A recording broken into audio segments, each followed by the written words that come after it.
የኢስላማባድ ስምምነት ተብሎ የተሰየመውና በዶናልድ ትራምፕ አስተዳደር ከፍተኛ ግፊት የተመራው ይህ የ60 ቀናት ጊዜያዊ የሰላም ስምምነት በታሪክ መዝገብ ውስጥ እጅግ ትልቅ ስፍራ ሊሰጠው የሚችል የዲፕሎማሲ ውጤት መሆኑ አያጠራጥርም። በተለይም በመላው ዓለም በታላቅ የዓለም ጦርነት ስጋት ውስጥ በነበረበት የጦር አውሮፕላኖች የሚሳኤል ጥቃቶች ትዕዛዝ ተሰጥቶ ወደ አፈጻጸም ለመግባት ጥቂት ሰዓታትና ደቂቃዎች ብቻ በቀሩበት እጅግ አስፈሪ ቅጽበት እንዲህ ያለ ስምምነት ላይ መድረስ የዘመናዊ ዓለም የኃይል ሚዛን እንዴት በፍጥነት ሊቀያየር እንደሚችል ትልቅ ማሳያ ነው። የመጠነ ሰፊና ሁለንተናዊ ክስተት በጥልቀት ለመረዳት የስምምነቱ መነሻ ታሪካዊ አውድ፣ የተሳታፊዎቹ ስውርና ግልጽ ፍላጎት፣ የጥቅምና የፖለቲካ ግጭቶች እንዲሁም የስምምነቱ የወደፊት የረጅም ጊዜ ጣፈንታ በተለያዩ አቅጣጫዎች በተለያየ ትንታኔ እይታ መመልከት ግድ ይላል። ይህ ታሪካዊ ስምምነት ከመድረሱ አስቀድሞ በነበረው ሁኔታ አሜሪካና ኢራን እጅግ ወደ ከረረና ወደማይመለስ የጦርነት አፋፍ ደርሰው እንደነበር ይታወቃል። የፕሬዝዳንት ዶናልድ ትራምፕ አስተዳደር በኢራን ወታደራዊ ኒኩሌርና ስትራቴጂካዊ ተቋማት ላይ መጠነ ሰፊ እርምጃ ለመውሰድ የነበረው ዝግጁነትና ትዕዛዝ ሙሉ በሙሉ ለመተግበር መቃረቡን በራሱ በወቅቱ የነበረው ስጋት የላቀ ያደርገዋል። ይሁን እንጂ በጥቃቱ ዋዜማ የተደረገው አስቸኳይና ምስጢራዊ ውይይት ወታደራዊውን አማራጭ ሙሉ በሙሉ ወደ ዲፕሎማሲያዊ መድረክ እንዲቀየር አድርጎታል። ትራምፕ ጥቃቱን የሰረዙበትን ምክንያት ሲያብራሩ የሰው ልጅ ሕይወት መጥፋትን ለመታደግና ቀጠናዊ ውድመትን ለመከላከል እንደሆነ በይፋ ቢገልጹም በጀርባው ያለው የፖለቲካ የኢኮኖሚና የስትራቴጂካዊ ስሌቶች እጅግ የበረቱና የረቀቁ ናቸው። ትራምፕ ሁልጊዜም ቢሆን አሜሪካ ፍሬ ለሌላቸው ረጅም ጊዜ ከሚወስዱና የሀገርን ሀብት ከሚያባክኑ የውጭ ሀገር ጦርነቶች ማውጣትና እንደ ትልቅ የፖለቲካ መርህና የምረጡኝ መፈክር ይካተታሉ። በመሆኑም በኢራን ላይ ቀጥተኛ ጥቃት መክፈት ሊያስከትል የሚችለውን የረጅም ጊዜ መዘዝና መላውን መካከለኛውን ምስራቅ ወደማይወጣበት አዙሪት ውስጥ መክተቱን በማስላት ከጦርነት ይልቅ ትልቅ የዲፕሎማሲ ድል ተቀዳሚ ምርጫቸው አድርገዋል። በዚህ ታሪካዊ ስምምነት ውስጥ የአደራዳሪዎችና የክልላዊ ኃይላት ሚና እጅግ የጎላና አዲስ የዓለም ዲፕሎማሲ አቅጣጫ አመላካችም ነው። ኳታርና ፓኪስታን ይህንን ውይይት በማመቻቸት ረገድ የተጫወቱት ሚና በመካከለኛው ምስራቅና በደቡብ እስያ ያለውን አዲስ የዲፕሎማሲ መዋቅር በግልጽ የሚያሳይ ነው። ኳታር ከዚህ ቀደም በተለያዩ ዓለም አቀፍ ድርድሮች ላይ ለምሳሌ በአሜሪካና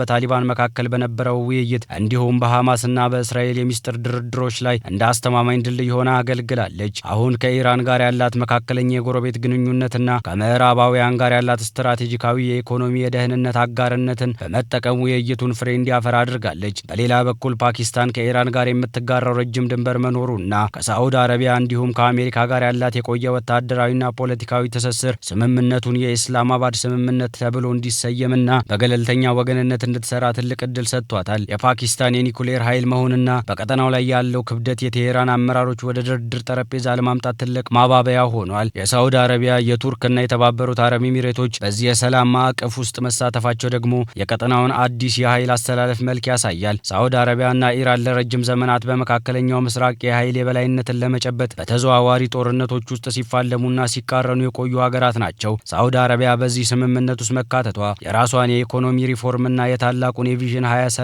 እቅዶቿን ሰላማዊና የተረጋጋ በሆነ ቀጠና ውስጥ ለማስፈጸም ያላትን ጽኑ ፍላጎት ያሳያል። ጦርነቱ ከተቀሰቀሰ ቀዳሚ ሰለባ ሊሆኑ የሚችሉት የነዳጅ ማጣሪያዎቿ፣ አዳዲስ ሜጋ ፕሮጀክቶቿና የኢኮኖሚ ተቋሞቿ መሆናቸውን በጥልቀት በመገንዘብ የሰላሙን አማራጭ በቅንነት ደግፋለች። ቱርክ በበኩሏ በኔቶ አባልነትና በኢራን ጋር ባላት የንግድ ትስስር ምክንያት በቀጠናው ላይ የሚፈጠረው ማንኛውም ትልቅ ቀውስ በቀጥታ የደህንነት የኢኮኖሚና የታላቅ ስደተኞች ጫና እንደሚፈጠርባት ጠንቅቃ ታውቃለች። የተባበሩት አረብ ኤሚሬቶች እንደ ዓለም አቀፍ የንግድ የቱሪዝምና የፋይናንስ ማዕከልነታቸው የባህር ላይ ሰላም መረጋገጥ ለነሱ የህልውናና የብልጽግና ጉዳይ ነው። በመሆኑም እነዚህ ሀያላን በአንድ ማዕቀፍ ውስጥ መሰብሰባቸው ስምምነቱን ሰፊ ክልላዊ ተቀባይነት ዋስትና እንዲኖረው አድርጎታል። ይሁን እንጂ የዚህ ስምምነት ትልቁ ማሰናከያ ተቃዋሚና ቁጣዋን የገለጸችው እስራኤል መሆኗ ለማንም ግልጽ ነው። እስራኤል ኢራንን እንደ ዋናና ብቸኛ የህልውና ስጋት ነው የምትመለከተው። የኢራን የኒኩሌር መርሃ ግብርና በቀጠናው ላይ ያላት የተዘዋዋሪ ኃይላት ስርጭት በእስራኤል ላይ ዘላቂ አደጋ ደቅኗል በሚል ቴልአቪቭ ሁልጊዜ በኢራን ላይ ጠንካራ ወታደራዊ እርምጃ እንዲወሰድና የቴሄራን አቅም ሙሉ በሙሉ እንዲወድም ስትወተውት ቆይታለች። አሜሪካ ይህንን ጥቃት ለመሰንዘር አቅዳ በነበረበት ወቅት እስራኤል ትልቅ ታሪካዊ ተስፋ አድርጋ ሊሆን ይችላል። በመሆኑም ይህ የ60 ቀናት የሰላም ስምምነት በአስቸኳይ ይፋ መሆኑ ለእስራኤል አመራሮች ትልቅ ቅሬታን፣ ድንጋጤንና ክህደትን ፈጥሯል። እስራኤል ስምምነቱን በጽኑ የተቃወመችው ኢራን የተጣለባትን ከባድ ዓለም አቀፋዊ ጫና ተነስቶላት ራሷን እንድታደራጅ፣ የጠፋ ኢኮኖሚዋን እንድታገግምና የስትራቴጂክ ጊዜ እንድታገኝ ያደርጋታል በሚል ስጋት ነው። ነገር ግን አሜሪካ ከእስራኤል ወቅታዊ ተቃውሞ ይልቅ ሰፊውን የዓለም አቀፍ ደህንነት፣ የዓለም ኢኮኖሚ መረጋጋትና የራሷን ስትራቴጂካዊ ጥቅም አስቀድማለች። ምክትል ፕሬዚዳንት ጄም ቫንስ ሰነዱን በጄኔቫ ለመፈረም በአስቸኳይ መንቀሳቀሳቸውን ዋሽንግተን ለዚህም ስምምነት የሰጠችውን ከፍተኛ ፖለቲካዊ ቁርጠኝነትና ከእስራኤል ፍላጎት በተቃራኒም ቢሆን የራሷን ቀጠናዊ ስትራቴጂ ለማስፈጸም መቁረጧን ያሳያል። የስምምነቱ ዋና ተጽዕኖ ፈጣሪ ነጥቦች የሆኑት የኢራን ነዳጅ ያለምንም ማዕቀብ መሸጥ መፍቀድና በሆርሙዝ የባህር ወሽመጥ ላይ የንግድ መርከቦች በነጻነት እንዲንቀሳቀሱ መፍቀድ እጅግ ከፍተኛ የኢኮኖሚ ፋይዳ ያላቸው ውሳኔዎች ናቸው። ኢራን ለዓመታት በተጣለባት ከባድ የኢኮኖሚና የፋይናንስ ማዕቀቦች ምክንያት የሀገር ውስጥ ኢኮኖሚዋ በእጅጉ ተጎድቷል። የገንዘብ አቅሟ ዝቅ ብሎና ህዝቧ ለከፍተኛ ችግር ተዳርጎ ቆይቷል።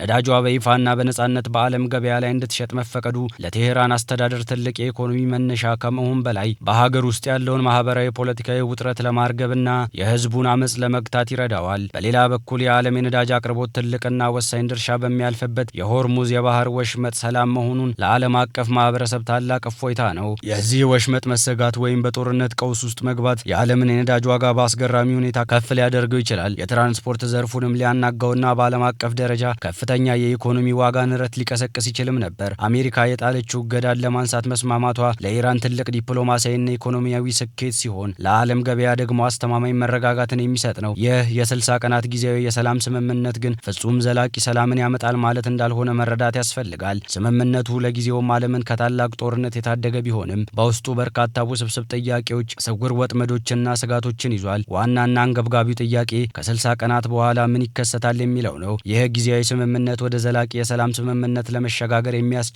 የቅድመ ዝግጅት ምዕራፍ ሊሆን ይችላል። በእነዚህ ቀናት ውስጥ አሜሪካ፣ ኢራን እና ክልላዊ ኃይላቱ የረጅም ጊዜ ጥቅሞቻቸውን የሚያስከብሩበት ሰፊና ዝርዝር ድርድር ያደርጋሉ ተብሎም ይጠበቃል። ይሁን እንጂ በእነዚህ 60 ቀናት ውስጥ ስምምነቱን ለማፍረስና የተኩስ ልውውጡን ለመቀነስ የሚፈልጉ ወገኖች የሚያደርጉትን ድብቅ ጥረት ቀላል አይሆንም። በተለይ የእስራኤል ጠንካራ ተቃውሞ፣ በኢራን ውስጥ ያለው አከራካሪ ወታደራዊ ፖለቲከኞች ፍላጎትና በቀጠናው ያሉ የታጠቁ ቡድኖች ድርጊት ስምምነቱን በማንኛውም ሰዓት አደጋ ላይ ሊጥለው ይችላል። የአሜሪካ የውስጥ ፖለቲካ በዚህ ስምምነት ላይ የራሱ የሆነ የጎላ ተጽዕኖ ይኖረዋል። ፕሬዚዳንት ዶናልድ ትራምፕና ምክትል ፕሬዚዳንት ጄም ቫንስ ይህንን ስምምነት እንደ ትልቅ የውጭ ጉዳይ ፖሊሲ ስኬትና የጥንካሬያቸው መግለጫ አድርገው በሀገር ውስጥ ሊጠቀሙበትም ይፈልጋሉ። በሀገር ውስጥ ያሉ የዲሞክራቲክ ፓርቲ አባላትና ሌሎች ተቃዋሚዎች ግን ስምምነቱ ለኢራን እጅ መስጠትና አጋር የሆነችውን እስራኤል አሳልፎ መስጠት አድርገው ሊተቹትም ይችላሉ። በተለይም በዋሽንግተን የሚገኘውና እጅግ ከፍተኛ ተጽዕኖ ያላቸው የእስራኤል ደጋፊዎች የሆኑት የፖለቲካ ተጽዕኖ ፈጣሪዎች በአስተዳደሩ ላይና በኮንግረሱ በኩል ጠንካራ ጫና ማሳደራቸው አይቀሬ ነው። ነገር ግን ትራምፕ ያላቸውን ጠንካራ የውሳኔ ሰጪነት ባህሪና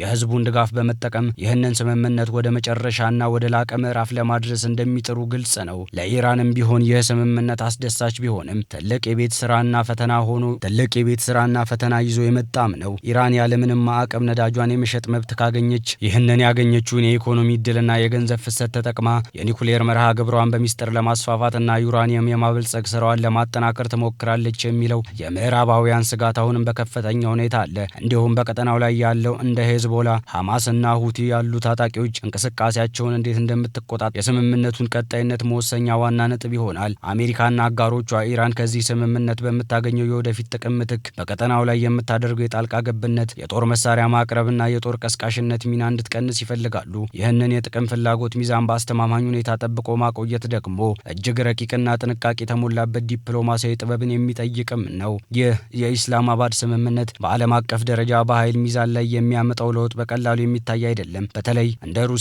ቻይና ያሉ ታላላቅ ሀያላን ይህንን ስምምነት በንቃት እንደሚከታተሉት ጥርጥር የለውም። ሩሲያ ከኢራን ጋር የነበራት ወታደራዊና ስትራቴጂካዊ ትስስር በዩክሬን ጦርነት ወቅት እጅግ ጠንክሮ የቆየ በመሆኑም ኢራን ከአሜሪካ ጋር ወደ ሰላም ድርድር መግባቷ በሞስኮ በኩል በተወሰነ መልኩ ጥንቃቄ የተሞላበት እይታ ሊኖር ይችላል። በሌላ በኩል ቻይና ከመካከለኛው ምስራቅ የምታገኘውን የነዳጅ አቅርቦት እንዳይስተጓጎልባትና ታላቅ የኢኮኖሚ መስመሯ ሰላማዊ በሆነ አካባቢ እንዲያልፍ ስለምትፈልግ ይህንን ስምምነት እንደ ትልቅ ስኬት ልትመለከተው ትችላለች። ይህም የሚያሳየው አንድ ክልላዊ ስምምነት በዓለም ዙሪያ ያሉ ታላላቅ ሀያላን ጥቅም እንዴት ሊነካና አዲስ የፖለቲካ ትስስር ሊፈጥር እንደሚችልም ነው። ከዚህ በተጨማሪ ስምምነቱ በቀጠናው ባሉ ጥንታዊና አካዳሚያዊ ተቋማት ዘንድ ትልቅ የውይይት አጀንዳም ሆኗል። ብዙዎች እንደሚሉት ከሆነ ይህ ስምምነት የዶናልድ ትራምፕን የስምምነት ጥበብ በተግባር ያሳየበት ሌላው ማረጋገጫ ነው። ትራምፕ ወታደራዊ ኃይልን እንደ ማስፈራሪያ በመጠቀም ተቃዋሚዎቻቸው ወደ ድርድር ጠረጴዛ ማምጣትና በመጨረሻም የራሳቸውን ጥቅም ያስከበረ ስምምነት መፈረም የሚችሉበት ስልትን የተጠቀሙበት ይመስላል።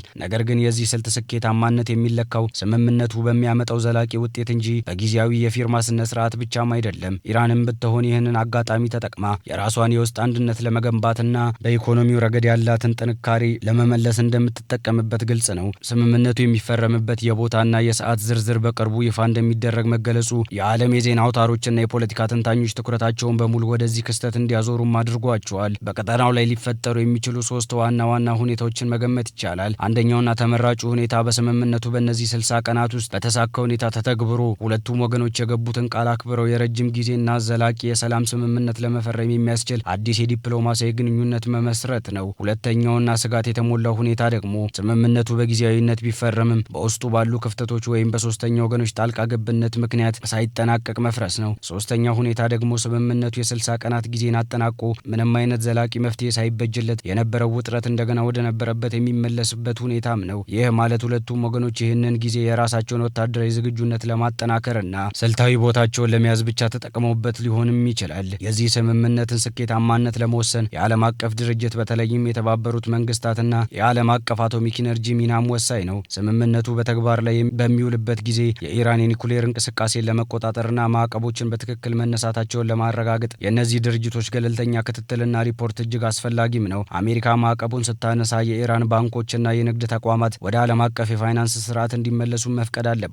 በአጠቃላይ ሲታይ የኢስላማባድ ስምምነት በ21ኛው ክፍለ ዘመን የጂኦፖለቲካል ታሪክ ውስጥ ፍጹም አዲስና ታላቅ ምዕራፍን የከፈተም ክስተት ነው። ጦርነትና ወታደራዊ ኃይል ብቻ የችግሮች ሁሉ መፍቻ እንዳልሆነና እጅግ በጣም የከረሩ ለዘመናት የቆዩ ጠላትነትን እንኳን በረቀቀና ጥንቃቄ በተሞላበት ዲፕሎማሲያዊ መንገድ መፍትሄ ሊበጅላቸው እንደሚችል በተግባር የሚያሳየ ነው። ይህ የ60 ቀናት ጊዜ የሰላም ስምምነት ወደ ዘላቂና አስተማማኝ የሰላም ስምምነት ተቀይሮ መካከለኛው ምስራቅንና መላውን የዓለም ማህበረሰብ ከተደቀነባቸው የታላቅ ጦርነት ደመናና ውድመት ሙሉ በሙሉ ይታደጋቸዋል ወይንስ ጊዜያዊ የፖለቲካ መተንፈሻ ብቻ ሆኖ ያልፋል የሚለው መሰረታዊ ጥያቄ በቀጣዮቹ ሳምንታት ቀናት ውስጥ በሚደረጉ ጥንቃቄ የተሞላበት ድርድሮች የኃይላቱ ተግባራት ቁርጠኝነትና ታማኝነትን የሚወስን ይሆናል። ዓለም አሁንም ቢሆን በታላቅ ስጋትና በታላቅ ተስፋ መካከል ሆና የዚህን ታሪካዊና ስትራቴጂካዊ ሂደት ፍጻሜ ለመመልከት በከፍተኛ ጉጉት እየጠበቀችም ትገኛለች።